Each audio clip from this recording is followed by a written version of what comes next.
आरंभ से ही बलिदान का प्रयोग शुरू किया जाता था। और बलिदान, चाहे किसी भी समाज, किसी धर्म की बात आप करें, बलिदान एक इम्पॉर्टेंट रोल, एक महत्वपूर्ण रोल अदा करता था। और विशेष करके जब हम पुराने नियम की ओर देखते हैं बाइबल में, तो बलिदान का बड़ा भारी महत्व है। प्रभु यहोवा ने लोगों से कहा, लीडर से कहा, इजरायलियों से कहा कि तुम वेदी पर अपना बलिदान चढ़ा करके मुझे प्रसन्न करो, क्योंकि परमेश्वर यहोवा को वेदी पर बलिदान के द्वारा ही प्रसन्नता पैदा होती थी। वो जब लोग उसे बलिदान चढ़ाते थे, कबूतरों का हो या किसी जानवर का हो, भेड़ का हो, तो उसके बलिदान से उस व्यक्ति का या उस समाज का पाप दूर हो जाता था। ये परमेश्वर की एक बात कही उसने कि बिना बलिदान के आप परमेश्वर को खुश नहीं कर सकते हैं। तो ये बलिदान की शुरुआत आरंभ से ही हुई है। अब आज मैं आपके सामने इसी से संबंधित कुछ बातें रखना मांगता हूं कि आत्मिक बलिदान क्या है, जीवित आत्मिक बलिदान। परमेश्वर आज आपसे और मुझसे जीवित और आत्मिक बलिदान चाहता है। जरा हम पुराने नियम की ओर नजर दौड़ाएंगे और देखेंगे कि किस प्रकार से परमेश्वर बलिदान से खुश होता था। उत्पत्ति उसका 8वां अध्याय और उसका 21 पद, 20 पद से मैं पढ़ूंगा। तब नूह ने यहोवा के लिए एक वेदी बनाई और सब शुद्ध पशुओं और सब शुद्ध पक्षियों में से कुछ कुछ निकालकर वेदी पर होम बलि चढ़ाया। इस पर यहोवा ने सुखदायक सुगंध पाकर सोचा, मनुष्य के कारण मैं फिर कभी भूमि को श्राप न दूंगा। यद्यपि मनुष्य के मन में बचपन से जो कुछ उत्पन्न होता है वह बुरा ही होता है, और तो भी जैसा मैंने सब जीवों को अब मारा है वैसा उनको फिर कभी नहीं मारूंगा। बलिदान में हम देखते हैं कि एक तो बलिदान का जानवर और आग, और उसके साथ साथ जो उसकी जो खुशबू आती है या बलिदान की जो महक आती है, ये बहुत इम्पोर्टेंट है। जैसे कि आप इस डायग्राम में देख रहे हैं कि एक वेदी है, वेदी के ऊपर बलिदान रखा गया, उस पर आग लगाई गई है और उससे फिर एक अरोमा, एक महक उससे निकलती है। और एक और पार्ट में बताना मांगता हूँ, और वो पाया जाता है लेव व्यवस्था उसका 23 अध्याय और 18 पद। ठीक है, हम देखेंगे जो सुगंध परमेश्वर हमसे चाहता है वो बलिदान के द्वारा ही आ सकता है। जरा मैं आपके लिए पढ़ देता हूं। यहां पर लिखा हुआ है, और उस रोटी के संग 1-1 वर्ष के 7 निर्दोष भेड़ के बच्चे और 1 बछड़ा और 2 मेढ़े चढ़ाना, वो अपने अपने साथ के अन्न बलि और अर्थ समेत सब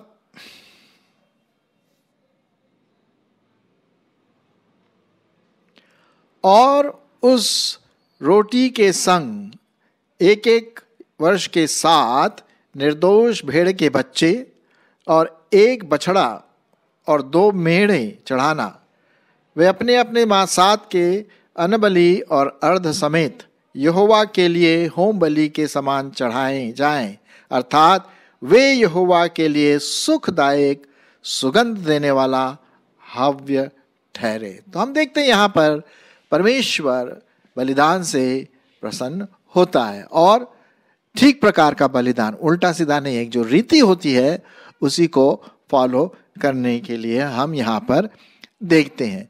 ये तो हो गई बात पुराने नियम के जो बलिदान होते थे।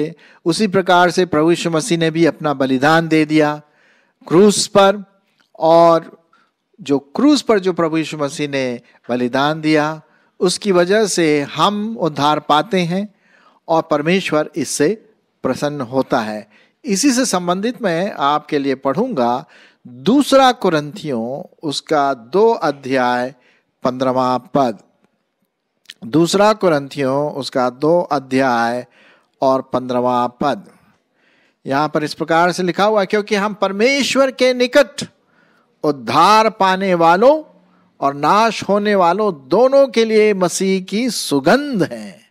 हम खुद सुगंध के रूप में आते हैं, जो प्रभु यीशु मसीह हमारे लिए क्रूस पर मारा गया और तीसरे दिन मुर्दों में से जी उठा। और जब हम प्रभु को ग्रहण करते हैं तो परमेश्वर के लिए क्या है? एक अच्छी सुगंध है। अब आइए थोड़ा हम इसका आत्मिक अर्थ भी समझ लें कि बलिदान का क्या हमारे जीवन में आत्मिकता की बात यहाँ पर आती है। पहली बात हम देखते हैं कि हमें अपने शरीरों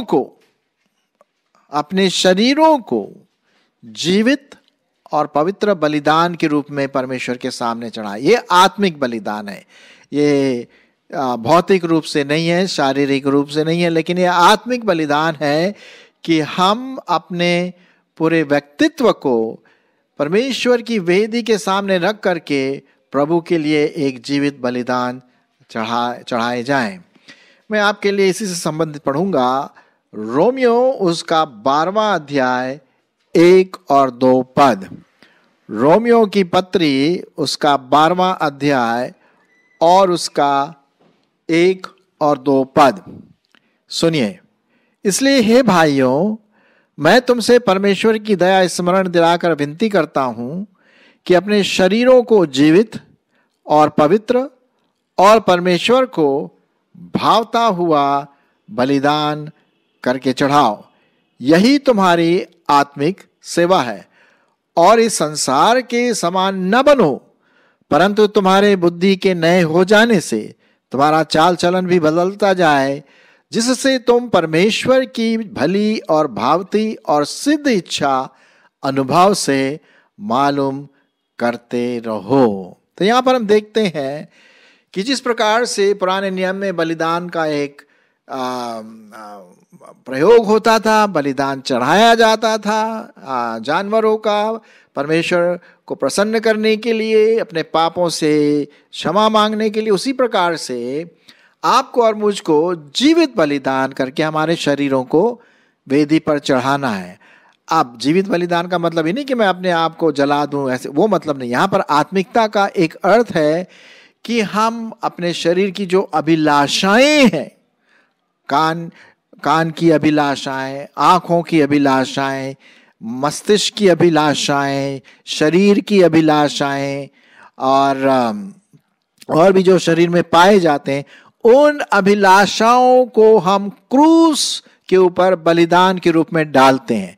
जैसे कि प्रभु यीशु मसीह ने अपनी देह को क्रूस पर बलिदान के रूप में डाला, वैसे ही हम उद्धार पाते हैं। जब हम उद्धार पाते हैं प्रभु के सामने, तो हम अपने इन शरीरों को भी बलिदान के रूप में चढ़ाते हैं।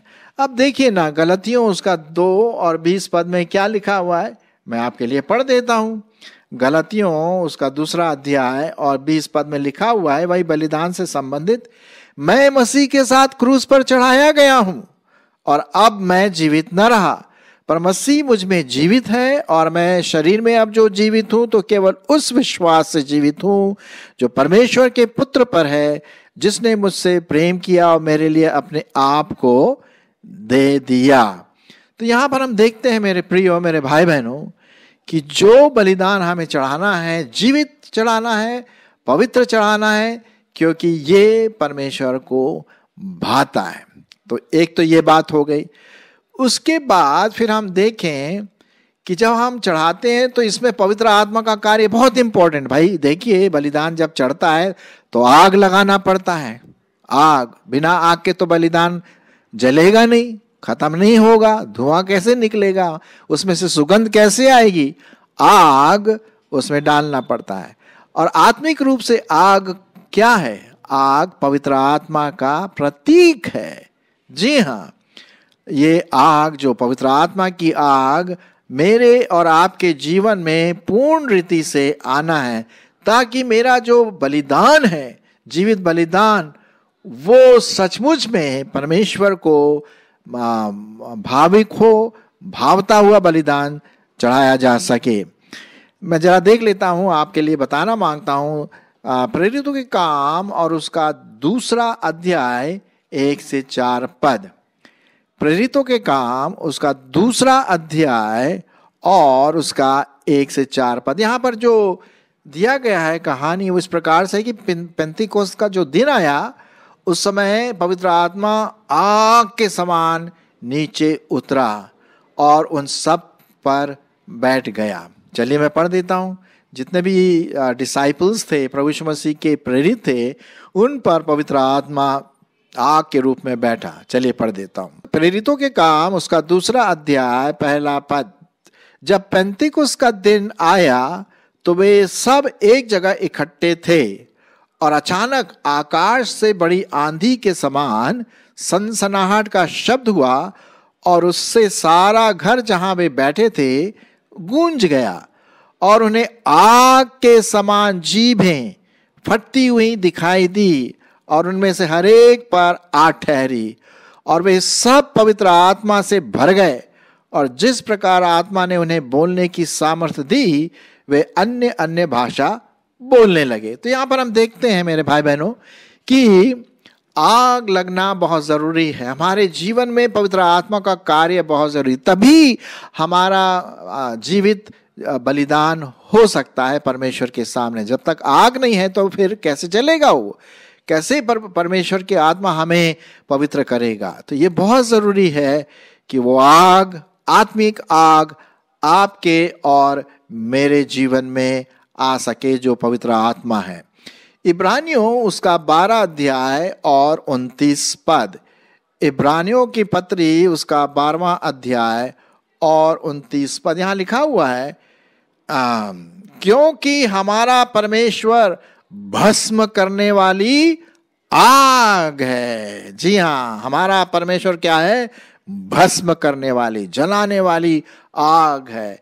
पवित्र आत्मा आग है आत्मिक रीति से, जो हमारे मस्तिष्क में, हमारे व्यक्तित्व में, हमारे मन में, हमारे पूरे आत्मा प्राण देह में पवित्र आत्मा कार्य होता रहे। ये बहुत जरूरी। जैसे कि आप यहाँ पर देख रहे हैं इस ड्राइंग में कि जो वेदी है उसके दोनों तरफ एक लपटे हैं और उसमें एक क्रूस है और पवित्र आत्मा का निशानी जो एक कबूतर के नाई है। तो मेरे प्रियो, हमारे मसीही जीवन में आत्मिक, पवित्र आत्मिक आग की बहुत जरूरत है। पवित्र आत्मा की जरूरत है कि हम उसमें भरें, उसमें भीग जाएं पवित्र आत्मा में, तभी हमारा बलिदान परमेश्वर के सामने ग्रहण योग्य हो सकता है। और इसके लिए बहुत जरूरी है कि हमारा भीतरी जो मनुष्यत्व है वो बदलता चला जाए, है ना। 2 कुरिन्थियों उसका 4 अध्याय और 16 पद। 2 कुरिन्थियों उसका 4 अध्याय और 16 पद। यद्यपि हम साहस नहीं छोड़ते, यद्यपि हमारा बाहरी मनुष्यत्व नाश भी होता जाता है, तो भी हमारा भीतरी मनुष्यत्व दिन प्रतिदिन नया होता जाता है। क्यों? क्योंकि पवित्र आत्मा की आग हमारे सब अभिलाषाओं को जला देती है। पवित्र आत्मा की आग हमारे पाप को निकाल देती है। पवित्र आत्मा की आग हमें मसीह जीवन में और बढ़ने में सहायता करती है। पवित्र आत्मा की आग हमारे मन को, हमारे व्यक्तित्व को नया करती चली जाती है। हाँ, यही तो है बलिदान, जीवित बलिदान। मेरी आंखों की अभिलाषा, मेरा घमंड और ये जो शरीर की अभिलाषा, ये सब पवित्र आत्मा की आग में जल जाए ताकि हम पवित्र बलिदान, जीवित बलिदान प्रभु के लिए हो सके। अच्छा, तीसरी बात यह भी है कि जब बलिदान होता है तो उसमें से क्या निकलता है? सुगंध, अच्छी सुगंध निकलती है। और वो सुगंध किसको प्रसन्न करेगी? परमेश्वर को प्रसन्न करेगी। जी हाँ, उसको वो प्रसन्नता आएगी जब मैं अपना शरीर जीवित और पवित्र परमेश्वर के सामने चढ़ाऊंगी या चढ़ाऊंगा, है ना। मैं आपके लिए 1-2 पद और पढ़ूंगा। इसे संबंधित पाया जाता है दूसरा कुरिन्थियों उसका 2 अध्याय और 15वां पद, जो मैंने आपके लिए पढ़ा था, लेकिन फिर भी वो जो सुगंध है, मसीह की सुगंध, वो परमेश्वर को भाए। मैं पढ़ूंगा दूसरा कुरिन्थियों उसका 2 अध्याय और 15 पद। यहां पर इस प्रकार से लिखा हुआ है, आपके सामने पढ़ देता हूं कि क्योंकि हम परमेश्वर के निकट उद्धार पाने वालों और नाश होने वालों दोनों के लिए क्या है? मसीह की सुगंध है। जी हाँ, मसीह की हम क्या है? सुगंध है। 16वां पद, कितनों के लिए तो मरने के निमित्त मृत्यु के गंध है, दुर्गंध है, और कितनों के लिए जीवन के निमित्त जीवन की सुगंध, और इन बातों के योग्य और कौन हो सकता है? सो मेरे भाई बहनों, मेरे प्रिय जनों, सुनिए, ये जो आत्मिक बलिदान है ना, ये परमेश्वर आपसे और मुझसे चाहता है ना। हमारा पूरा व्यक्तित्व उस क्रूस पर चढ़ जाए, पुराना मनुष्यत्व, पुरानी बातें, पुरानी आदतें, पुराने सोच विचार उस वेदी पर चढ़ाए जाएं जहां पवित्र आत्मा की आग जल रही है, वो जला करके हमें पवित्र करेगा, और तब हमारे जीवनों से पवित्रता की सुगंध निकलेगी, जिसको परमेश्वर बहुत भाता है, उसको प्रसन्न होता है।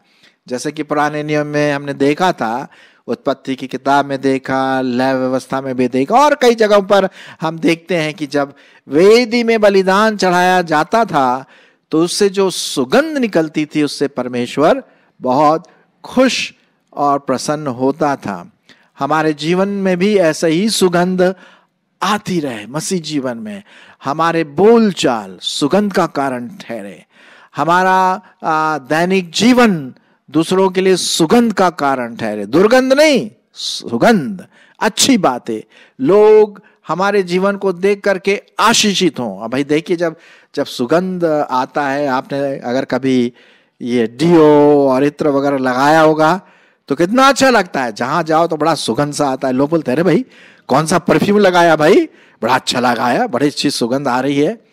तो लोगों को हम आत्मिक रीति से क्या करने वाले बने? प्रसन्न करने वाले बने, आत्मिक रीति से, और उनको प्रसन्न करने के द्वारा हम प्रभु परमेश्वर को प्रसन्न करते हैं आत्मिक जीवन में, है ना।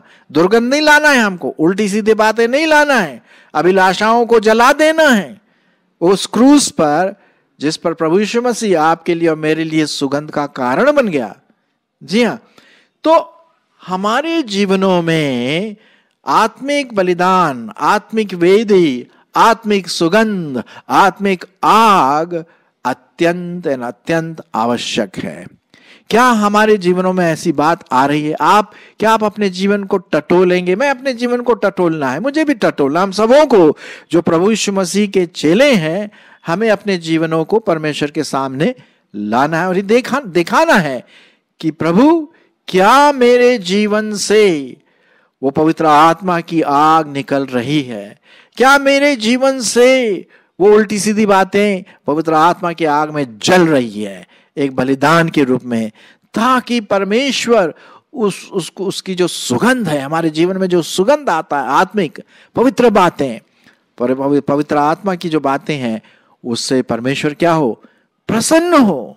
और यही बात मैं आपके सामने आज बताना मांगता हूं कि हमारा जो जीवन है, हमारा जो जीवित आत्मिक बलिदान, जैसा रोमियो उसके 12वें अध्याय में मैंने अभी आपके सामने पढ़ा, वो कितना महत्वपूर्ण है।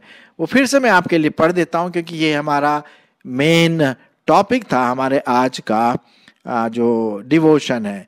मैं पढ़ देता हूं रोमियो उसका 12 अध्याय और उसका 1 और 2 पद। यहाँ इस प्रकार से लिखा हुआ है, इसलिए हे भाइयों, मैं तुमसे परमेश्वर की दया स्मरण दिलाकर विनती करता हूं कि अपने शरीरों को जीवित और पवित्र और परमेश्वर को भावता हुआ बलिदान करके चढ़ाओ, यही तुम्हारी आत्मिक सेवा है। और इस संसार के समान न बनो, परंतु तुम्हारे बुद्धि के नए हो जाने से तुम्हारा चाल चलन भी बदलता जाए, जिससे तुम परमेश्वर की भली और भावती और सिद्ध इच्छा अनुभव से मालूम करते रहो। आइए हम अपने जीवन में जितना हो सके जीवित आत्मिक बलिदान रोज प्रभु के सामने चढ़ाएं।